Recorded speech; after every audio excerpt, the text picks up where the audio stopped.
All right. What is up, Internet? It's Josh and Justin and Dan. We're doing the Nerdy News Hour. It's like the news, but for nerds. This week I'm sitting down with obviously these fine gentlemen. So let's introduce ourselves and find out how the nerdy week has been. Dan, introduce yourself to the peeps and how's your nerdy week been, bro? Hey, I'm Anime Dan. I've had a great week. It's been a killer week for video games. It's going to be a killer weekend for movies. I'm happy to be here to talk about it. Absolutely. And Justin, what's going on? How's the nerdy week been for you? Hey guys, Justin here. It's been good, but I've been playing a lot of Mass Effect for our future review, and I am very, very tired. But I'm here anyways, so let's go.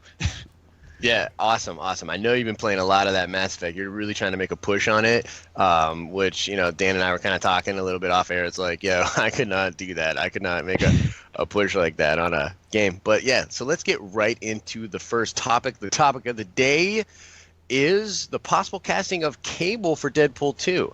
And it might be Michael Shannon, who most recently played General Zod in Man of Steel. He is reportedly the front runner to be Nathaniel Summers in the Deadpool sequel. Now, the character of Cable has many ties to the Merc with the Mouth in Marvel Comics, and he was promised to fans in the post-credit scene of the original film. It's also important to note that when director Tim Miller walked off of production on the sequel, one of the major points of conflict that was reported was the casting for Cable. He had a big difference of opinion, I guess, with Ryan Reynolds as far as what that character meant to the film and who they should cast as it. So the potential casting of this time-traveling soldier is legitimately a big freaking deal. So I want to start with Dan. Dan, what do you think about the potential casting of Michael Shannon as Cable? I mean, we hear a new potential Cable casting like every couple of weeks, it sounds like. He's definitely a hot button character right now. People want to know who's going to be in that role. As far as Michael Shannon specifically, I think he's a fine actor. I don't think he would do a bad job at all. There's no real reason to be like, wow, what a terrible choice. This is an outrageous pick. So it's not really like a bomb of drama or anything, this casting. It would be fine. Yeah, I mean, I tend to agree. I think it'd be cool. One of the things that came to my mind when I was thinking about this was, well, it's Deadpool, so he could literally say, "You're General Zod," and like break the fourth wall and kind of talk about how like this is General Zod from Superman, and now he's Cable. Like, what's going on? And I think that could be a really fun aspect to it. But Justin, what do you think? I mean, is Michael Shannon the Cable? Does he fit your vibe for what you think the character should be? I think Michael Shannon could definitely do an excellent job as Cable. I also am in agreement with Dan that he's an excellent actor. I really liked his General Zod. I absolutely loved him in Boardwalk Empire. He's got a fantastic role in that. And I really think, spruce him up big, give him some of that, white hair and all that, give him a couple scars, and I think he could be a really solid Cable. And just like you said, we could get some awesome moments of, like, Deadpool referring to every single movie and TV show Michael Shannon's ever been in. Like, Cable walks through the portal and he goes, "Oh, man, I love Boardwalk Empire. Can you Yeah, introduce yeah. me as Steve Buscemi?" I would love it if he makes a reference to the fight and how much damage Superman caused to Metropolis, because that was like a big point of contention for the fans, right? So they were all mad about it. So it'd be cool if you like, well, you and Superman totally leveled Metropolis. That would be awesome. So I guess let's just do a real quick buy or sell. It's not in the show notes, but I wanted to do a buy or sell. Are you buying Michael Shannon as Cable in Deadpool 2? Dan, what do you think? Buying or selling? I'm going to sell it as going to happen. I think in a couple more weeks we're going to hear, hey, this guy is actually going to do it. Michael Shannon had a scheduling conflict with his new movie during the spring or something, and I don't think it's going to materialize. I think we're still finding that spot. Best piece of news to come out of this, though, is that Ryan Reynolds has enough of a say in the making of this movie to help determine a casting of a major role. I'm very Oh, glad to hear that. definitely, definitely. He's producer for sure, and that's one of the things that wasn't spelled out really nicely when people were talking about him and Tim Miller butting heads, because people were like, "Well, he's just the star, and Tim Miller's the creative guy." It's like, well, let's slow your roll. Actually, Reynolds was a producer. He did a lot of work behind the scenes, but we're not going to get into that. But buy or sell, Justin. Michael Shannon, is he your Cable? Hashtag not my Cable. I'd buy on him being Cable, but in terms of it actually happening, I'm gonna sell it like Dan. I don't Ooh. think, like you said, we've seen so many different people with rumors being cast as Cable. I don't really think I'm going to believe any of them at all, and just Mm. wait for a definitive casting. Okay, Like, cool. I get you. yeah. I mean, I totally get you. I'm gonna buy it only because he's a really serious guy. I think that would be perfect to play off of Cable. That's one of the things that works in the comics. Is Cable is serious by the books. Deadpool's ridiculous, and so I really buy that. Plus, I need the General Zod call out from Ryan Reynolds. I think that would be hilarious. So that's a buy for me. But Oh, let's get into the next topic, which is the launch of Mass Effect Andromeda. Andromeda is the first game in the series since the third and final chapter of the original trilogy, which came out 5 years ago, I believe. Mass Effect is a beloved series with a rich and fantastic lore and story, but is this game, which takes place far away from the time span of Commander Shepard, a simple play on the nostalgia of the previous game's successes? Now, Dan and Justin have been playing the proverbial crap out of this game all week, and I myself find my being very skeptical about it, and I actually have not bought the game and am not sure if I'm going to. So in this segment, these two guys are going to get into what they've experienced so far in the game, and I'm super interested because I'm still considering buying it, and I'm really on the fence. So Justin, how has your week been with Andromeda? What do you think of the game so far? So far, Andromeda is okay. It's okay. And normally, I don't really think that would be such a big deal, but I think the fact that it's just okay is really, really going to hurt it. We've had so many fantastic games already come out this year. Horizon Zero Dawn, excellent. Breath of the Wild, phenomenal. Nier Automata, just out of nowhere on PS4 and PC, sleeper hit, magnificent story, being called one of those rare video games that could only exist in the medium of video games, and therefore is one of the most important video games to ever be released. What was that Persona called again? Nier Automata. Nier Automata. It's a Platinum Games develops it, the same people that made like Metal Gear Rising, Revengeance, and all that good stuff. And we also have Persona 5 coming out very, very soon, which is an RPG that's just been anticipated almost as much as Andromeda. And from Okay. what we're hearing from early reviews, that is also doing very well. So we've just been getting, hit after hit of all these incredible games so far in 2017. And to only have Mass Effect come out as okay, that's really going to hurt it. Huh. That's interesting. I mean, just okay is quite frankly just not good enough, and I think that's kind of what you were saying in this day and age when games are really pushing the envelope. Games are great right now, and there's a lot of like just out of nowhere hits. The fact that this game is just okay. I mean, do you think that it is just playing off of the nostalgia, or is it just a miss in terms of the potential? What do you think? In terms of Andromeda, it almost kind of seems like in some areas that they had, two different teams with different sets of experience working on it. The combat, I feel, is very, very fine-tuned, and it's very, very fun. The addition of the jump jet added a lot to combat that I wish previous Mass Effect games had to it. But by the same token, the characters you interact with, one of the big selling points of Andromeda, are really hit or miss. I'm only really feeling like half the cast, and the other half has just kind of been warming the bench on the ship and hasn't really taken a part in it.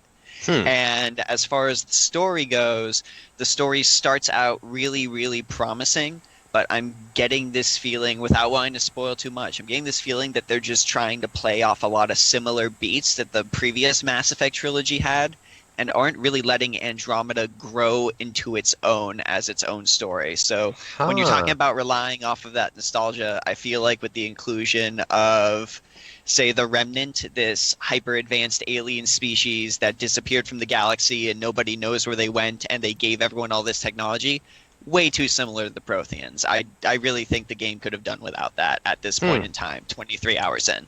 Dan, what are you feeling about the game? I mean, how's your first week been with Andromeda? Are you like super hype on it? Do you kind of agree with Justin? What's going on with Andromeda for you? I'll tell you what, I've probably only got like 40 minutes of story into the game. I'm not very far in that, but I've been putting a ton of time into multiplayer, just churning out these matches, trying to open those loot crates, and I've been having a blast in multiplayer. It's really fun. The combat exceeds Mass Effect 3. So in Mass Effect 3, you were hiding behind a lot of what we talked about last time, the chest high, the waist high debris. That was very obvious, and, there was only like a one-way kind of a fight. I found the maps much more engaging in Andromeda, and the snap to cover is a lot smoother. The controls are one. I'm gonna call the controls interesting. They're bordering on unintuitive. In a typical match, you're going to be using your shift key to run, your control key to vault over cover, the spacebar to jump, the center mouse button to boost. You're going to be using 1, 2, 3, and 4 for your abilities, and that doesn't factor in, some unique interplay between specific abilities or specific weapons. So you can see already that you're trying to do a lot. Like if you're holding shift to run, you're going to jump onto a ledge, and then you're going to have to tap control. You're already holding shift, so you have to kind of time, do I need to stop sprinting right now? Do I do both? But I found myself kind of bumbling through it, thinking this is clunky, this is kind of unintuitive. But there was a moment in one game where I jumped over a ledge and perfectly hovered while aiming when you aim mid-air, you get this afterburner effect and can like fly in the air while shooting down. And as Justin has been saying, I love this phrase, I went full Boba Fett on everyone's ass. And it just, all the pieces came together, and I was hammering the shift with my left hand, and then I was jumping and using the afterburn with the right hand, switching weapons in midair, and it just was like, holy shit, this is so fun! And that killed it. I'm going to hit it with one big con, though. Sorry to cut you off. The biggest con I have, and this is my biggest con with any video game, is it's crashing on me. I've had it crash twice, and I'm playing multiplayer with other people, and I'm dropping out of these games. In the case of multiplayer, it's not an EA-hosted server. Whoever is opening the game up is hosting, kind of old school, I'll call it at this point, kind of an old school multiplayer style. Old school, but they all do this. All these companies do this to save money because they don't want to have dedicated servers. If your multiplayer isn't like the prime feature of your game, you're going to save money by not hosting a giant super server for it, and it's costing us in gameplay quality right now because other people's hosts are dropping out and it's causing games to crash. Right. No, I get you. Go ahead, I haven't had just crashes from multiplayer. I've been focusing more on the single player while you tackle multiplayer, Dan, and I have had 5 crashes. Ooh. Yikes. 5. Just from running around. There was one point where I lost 30 minutes of progress because autosave's got this weird feature right now where you can't save on certain missions. You're just not allowed to manually save. You have to wait until you get to checkpoints. And it's really, really frustrating because, if the game crashes, I'm like, okay, well, I guess I'm just going to go back to this point in the mission I was at and just going to have to deal with that. I will agree with Dan on the combat, though. They could take this entire gameplay system and throw it on a Boba Fett game, and I would play that for hours and hours and hours. I'm just straight up building my character like Boba Fett to fit into that simulator. I've got a wrist-mounted flamethrower. Oh, hell yeah. That's awesome. That's awesome. Cool. I mean, I didn't know that was an option. Yeah, that kind of excites me a little I got a wrist-mounted flamethrower. I've got rockets that I fire, which actually chain off the wrist-mounted flamethrower to do a crazy detonation combo. And then I also got portable cover, just because portable cover seems like something you need to use. Went full down the soldier tree, unlocked all of my weapon slots. I'm carrying one of every single weapon. I've got these like chargeable sniper rifles. I've got a full auto shotgun. I just really straight up feel like the galaxy's most dangerous bounty hunter. And that is phenomenal. So that's pretty cool. I mean, I'll be completely honest. Like, there's cool aspects to it, but I'm not really being sold on it right now. Like, there's basically like neither of you guys are kind of saying, and I respect the honesty too, but neither of you guys are saying like this is a must have, like this, you definitely need to get this if you're a Mass Effect fan. Because I'm a huge fan of Mass Effect. I'm a huge fan of the lore and like the world. I think that it's a fascinating science fiction just story, especially the first game. The first game story, like I legitimately remember that part where you find out that the ship itself is the Reaper. And man, like I was just blown away. But I'm not getting that kind of vibe from you guys. It's you know what I mean. So, would you suggest getting the game for people? What like where do you stand when it comes to that? Like, are you saying to people, this is a I would get this, or I would wait to get this when it's marked down, or what do you think? I'll say it's a full title game. You're talking $60 right now to Right. pick this up. So if you are desperate for some Mass Effect content, if you're still maybe you just did some playing of Mass Effect 3 to prep for Andromeda, or you love Mass Effect fiction or expanded universe or works like that, you're gonna want to pick it up because obviously it's a Mass Effect game. You're gonna learn a lot more about the Mass Effect universe. If you want to play a super fun science fiction story game, I think that Horizon Zero Dawn would be a much better pickup. And if you wanted to play a really rewarding shooting game, kind of like the multiplayer here, to be honest, I would recommend buying Overwatch and $20 of loot boxes. Wow. Okay. No, yeah, that's fair though. I mean, look, that's fair. We want to be honest about it. Justin, same question. How are you feeling about it? Like, are you selling this to people? Do you think people should pick it up? What's your answer to that question? As it stands right now, only 20 hours into my review, I would say that if you are a person who, in the camps of two types of gamers, if you value story above gameplay, I would recommend going to get Nier Automata or Horizon Zero Dawn or something like that. If you value gameplay above story, like you just really want to be a crazy shooting spacemans and have a giant lizard friend that can run into things for you and just generally enjoy combat while getting some okay story tidbits here and there, I'd say it's worth it. Oh, awesome.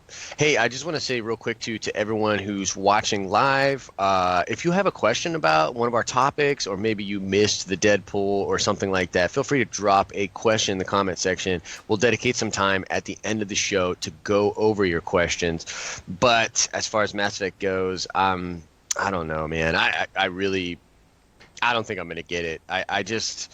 I'm still on For Honor. I really like For Honor actually a lot. And to go back to what you were saying earlier, Dan, For Honor has the same kind of a problem. They don't have dedicated servers. And that is a super skill-based multiplayer game that is, like, timing is very, very important. So that was one of the things that killed that game for people, was the fact that there were no dedicated servers. So Incredibly these companies... frustrating when the hardware doesn't match up to the human software. And it's just like, what do you want me to do here? They're obviously not super concerned about it like any of these companies. It's not a big thing for them. They think people will still buy it, and I guess they did. So question mark, maybe it's the right move. I don't know. But let's move into our next topic. It's the Star Wars topic, and that would be the discussion of what transpired in Twin Suns. And I have to say to everybody, we're going to spoil some stuff here for the episode. So I mean, it's yes, alerts, please. And this sucks because there's some people that just chimed in, and if you don't want Twin Sun spoiled, leave. I don't care if you just got here, leave. But basically, we're gonna go over that. So I'm gonna give you like 3 seconds, guys. We're talking about, of course, the Darth Maul Obi-Wan rematch on Tatooine. So if you don't want to know what happened, you got 3, you got 2, you got 1. Are you gone? Are you still here? Okay, here's what happened. Darth Maul got super pwned. He got absolutely messed up, destroyed in 3 strikes, and he's dead. He's dead now. So that's essentially what happened, and I have all sorts of thoughts about what this means for canon. I mean, Darth Maul shows up on Tatooine and is killed by Obi-Wan. I did a video on the channel. Go check it out, where I talk about the implications, and I really get into what this means for canon. But Justin, I want to start with you. What do you think about this fight? I mean, do you think that it was a complete letdown? Because they built up to this. They really did a big job of building up to this fight on Tatooine, and it ended rather quickly. So what do you think of the fight? What do you think it means for canon? Do I think it was a letdown? Absolutely not. Are you kidding me? Obi-Wan just plays Darth Maul that entire time. First we got his classic, sword behind the head stance that he's so well known for. And then when he just goes into Qui-Gon's stance to bait him, because yes, that was Qui-Gon Jinn's stance. Maul thinks this is just going to be an easy kill, and Obi-Wan's just as slow and old as his old master was. And to have Obi-Wan just decimate him and get his revenge so quickly, that was a real samurai showdown sort of moment. I absolutely loved it. I don't think a drawn out fight would have done that justice or really shown that Obi-Wan's still got it. And it really makes me feel like his moment in the new trilogy when he's fighting Vader has more impact, because I'm getting the feeling now, with the way they've altered this canon and all that and shown Obi-Wan just destroying Darth Maul, that Obi-Wan was not trying against Vader.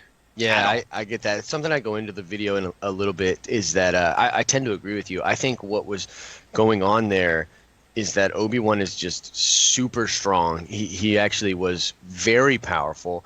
And when he becomes one with the Force, because remember, there's that little moment in A New Hope where he looks over and he sees that Luke is watching the fight.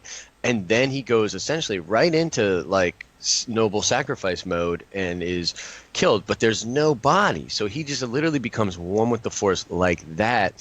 So I'm starting to believe that this was all sort of a plan to push Luke on his journey, and Obi-Wan kind of understood that the best way for him to help and facilitate that was to become one with the Force.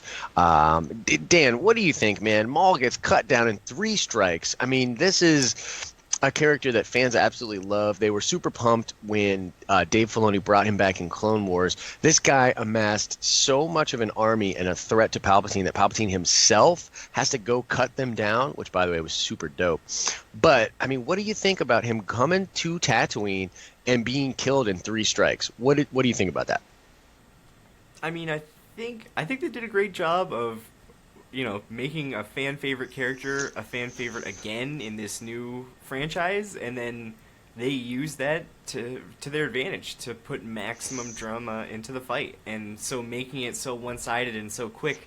Not only was it like, wow, Obi-Wan killed Darth Maul, it was like, wow, Obi-Wan killed Darth Maul, the focus of quite a bit of attention for Yes. a bit here, and it's like, well, now not only are you left with this person's defeated, but then the story itself is kind of cut down in 3 strikes, right? So now it's like, what happens now? Who's going to fill that time? What's going to happen to that power vacuum? I'm sure there were people vying for Darth Maul's kind of position of influence.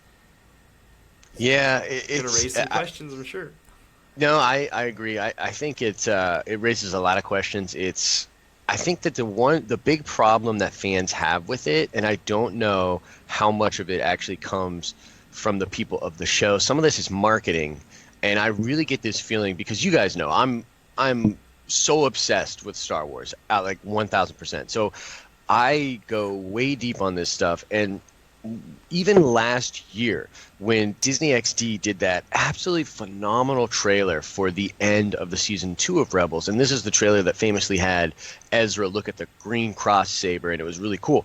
Dave Filoni, who is the showrunner, the writer, the guy that does Rebels, said on Twitter, he's like, I don't know about this trailer. I don't think you should even watch it. It's spoiler and I don't like it. And I get this real feeling that he does not like how the Disney marketing people come in and they're like, well, this is the dope hotness right now. This will get people interested, and they don't care about story. So I almost feel like the way that he went about designing this fight and this season was a little meta contextual, where he was like, well, guess what? You guys are going to build this thing up, and I'm going to end it in 3 strikes. Now, of course, that can't be the only motivation for him, because he's a Star Wars guy. Like, he loves the canon. He loves what's going on. So it does show you just how strong old man Obi-Wan Kenobi was, though, man. Like, dude, this dude's been training and meditating with Qui-Gon on Tatooine, watching over Luke. And the big question from the episode that a lot of people has was, is Luke Skywalker the chosen one? Because when Maul is dying in the arms of Kenobi, Maul asks him, is it the chosen one? Because he kind of knows that Obi-Wan is protecting someone on Tatooine. And Kenobi says, yes, he is. And that kind of caused the fandom to go like, huh? What? Like Skywalker? Luke is the chosen one? So I want to go over that question really quick. Justin, what do you think about that? Do you think Luke is the chosen one? Is he the prophesized dude? What do you think about that? I think that Obi-Wan wants Luke to be the chosen one, like the one who will, put the Force back into balance. But I honestly do still earnestly believe that Vader was the chosen one until we get specified otherwise, maybe through, The Last Jedi or something like that. The way I see it, the Jedi were very archaic and they were very powerful and a dominating force in the galaxy. And the Sith themselves didn't really have that equilibrium. Like, whether you want to believe, the Old Republic is canon or not, there was that equilibrium there when there were Jedi and Sith fighting each other. So I believe that Vader wiping out the Jedi Order did bring this sort of balance to the Force. Yeah, I've heard that too. That's a cool theme, and I actually really like it because it's like, man, it wasn't clean, right? Like he kills a ton of Jedi and ends up killing the last of the Sith too, if you believe that Palpatine was the last of the Sith. So strange, man. So you're saying that like Luke is not the chosen one. It's it's still Anakin, and legitimately he did bring balance. I mean, that's kind of what you're saying, right?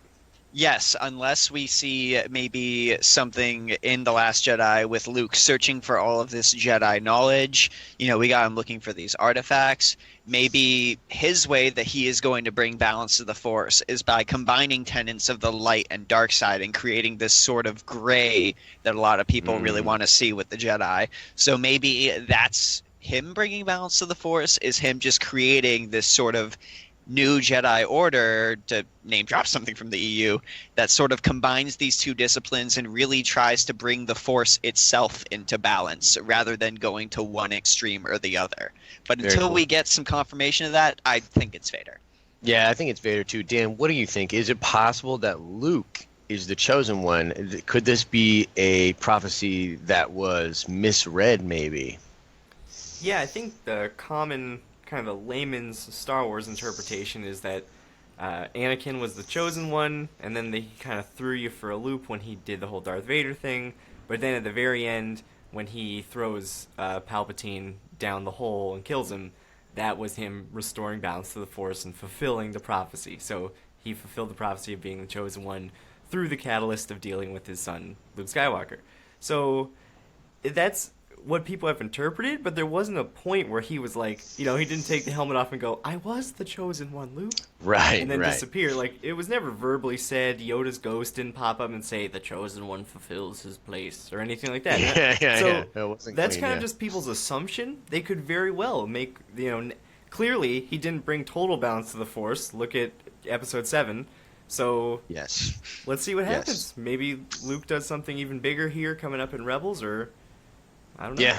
Yeah. Who knows? And we'll just move on to the next topic because I'll talk about Star Wars forever and ramble. We talk about this sometimes. Like when I did the show notes, I think I even put something in there. Where it's like, please stop me if I start to go. I'm sure I will ramble about Star Wars and the Force. Yeah. Yep. That was in there. So let's get into the last topic. Last topic of the day, guys. Power frickin' Rangers. I honestly can't believe I'm even saying it. Like, it's crazy. Like it's 2017. Donald Trump is president, and we've got Power Rangers again. Like things are strange. Strange things are afoot at the Circle K, Ted. So here's the thing. I loved Power Rangers when I was a kid. It's color coordinated karate fighting, robot piloting heroes, and it was dope back in the 90s.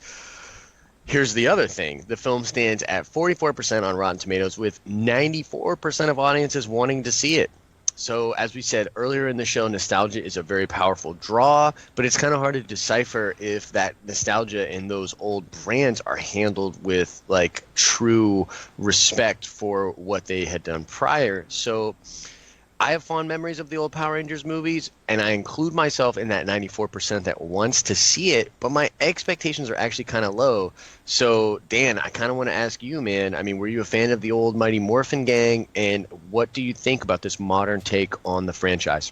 I actually really didn't watch Power Rangers at all until college. I kind of went back and watched some Power Rangers just because it was from my generation. But when I was a Yeah. youngin, I watched the Big Bad Beetleborgs every week. I was into Ooh, the Power Rangers. nice. I was into their contemporary knockoff. But the Power Rangers movie looks interesting. I definitely think it's just you said it's so strange, it's so weird that we have a Power Rangers movie. It's not at all, because that's all that anyone does is reboot these IPs, and they're rebooting an IP in 2017. Here it is. We got the director as this Dean. I don't know. Do you know anything about what he's done in the past? No, He's got a couple of movies like The Department of Nothing in 2007.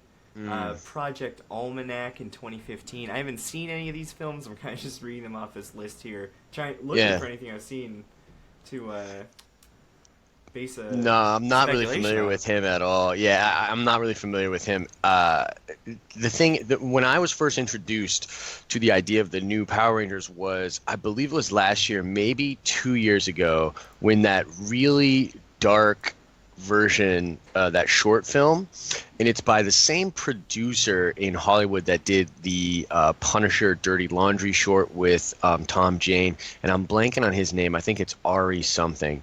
But he goes and just does these things. And the thing that was, have you guys seen that, the short film with the really, really dark one? He does a couple. I'm pretty sure I've seen that Dirty Laundry, and then there's one where does he do them where they fight, where like two heroes encounter each other and fight sometimes? Yeah, I don't know if it's the same guy, but it's in the same vein for sure. Okay, That's this, I'm it's the pretty same sure kind of while I was stuff. clicking around between those like Wolverine versus Alien or whatever videos that I found that Dirty Laundry short you're talking about, the Punisher, which is a Yeah, great, so great short. it's awesome, and the Power Rangers one is absolutely dope. Please go check it out. Now the thing is, Saban took that down. It was a big point of contention. I remember actually like getting really mad about it on social media and stuff because they took that down because they were like, dude, we're working on a new Power Rangers right now. We can't have this thing out there because it did like 24 million views in 2 days. And people like went nuts for it. And so that was the first time I knew that they were doing Power Rangers because Saban was like, look, take that down. We're doing Power Rangers. We're doing a new Power Rangers. So you can't be doing that. And that's when I found out about it. And I kind of wrote it off because of that situation. But then the trailers did kind of draw me back in. I was like, oh man, this is kind of dope. So, Justin, I mean, what do you think, man? Did you love Power Rangers back in the day? Are you pumped for the modern take, or how are you feeling on this? I absolutely adored Power Rangers when I was a little kid. It's what helped foster my love of giant fighting robots, helped me get super into Gundam. I actually, when I was a little kid, I entered a contest at a local video store, and their prize was literally their entire catalog of Power Rangers VHS, and I won. Ooh.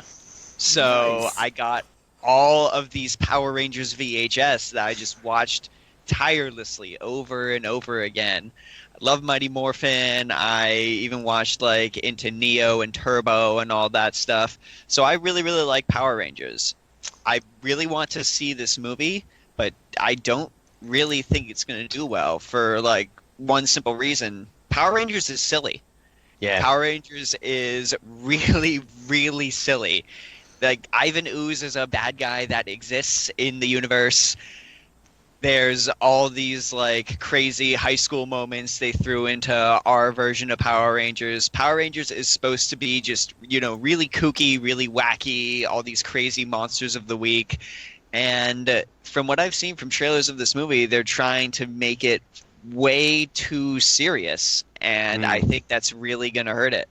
That's an interesting point. I mean, trying to do like a postmodern take on something that was completely campy and super ridiculous could be a flaw. Like they could be messing that up. I mean, Dan, what do you think about that? Like, is that something that you think might hurt it? The fact Yeah, that I don't know if they should have stuck with the PG-13 on the Power Rangers reboot. I think it was supposed to be a Saturday morning cartoon. You should have made the movie PG so that every family movie so everyone could watch it. You can keep the zany. I'm sure there's going to be scenes where these zany teens are gaining superpowers and someone's going to rip the door off a car by accident.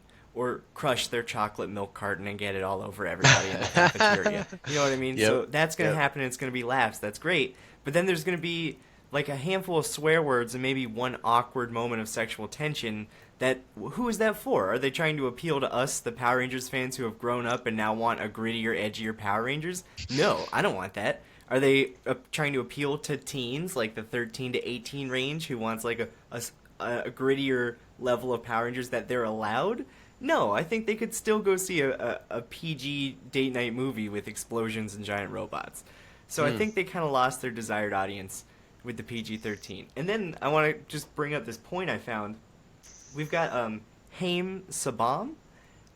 He owns this media group, and one of the outlets of that media group is this website. So he's essentially using his own vector. This cloud blew away, and now I'm totally blown out in the light. So he's using his own website here to kind of make a little bit of a statement about Power Rangers in this interview. And they have him quoted as saying, "We already have a 6-movie story arc." Oh! So we don't have confirmation on pre-production or anything solid, but the writing that made this movie also produced a 6-movie long story arc.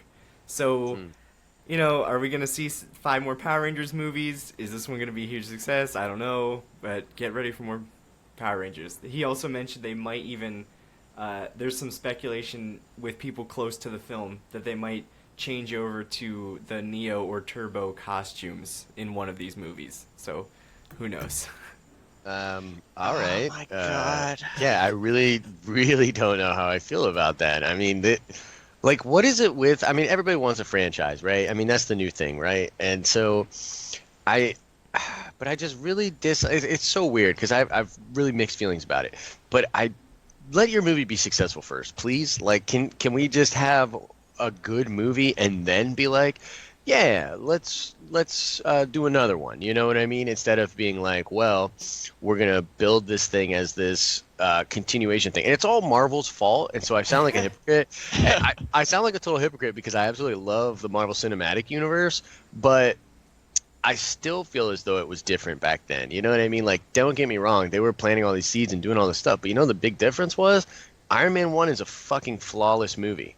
You know what I mean? Captain America 1 is like a flawless movie. Like they made amazing movies along the way. So, Yeah. I mean, no one's really saying that Mighty Morphin Power Rangers is going to be like an incredible movie. You know what I mean? Like, it's going to be like a blow away summer film. It has a potential to be fun at this point. I think it could be really fun, and if they do, you know, if they don't really botch it, if the actors and actresses do an okay job and the special effects, it's almost they have a funny level of leeway with the special effects because they could make them look pure shit like the actual Power Rangers show and be like, hey, look, we're being true to the like show. When you just get hit and then my chest explodes for no reason. Yeah, like, I honestly feel like that could have been better. Like, what if they did a Netflix series and just embraced and just that, camped embraced it. it? That would have been, it would have been the only low budget show that could kind of really, I don't know, be true to its source material. That would be pretty interesting. But instead, we have this big, full budget,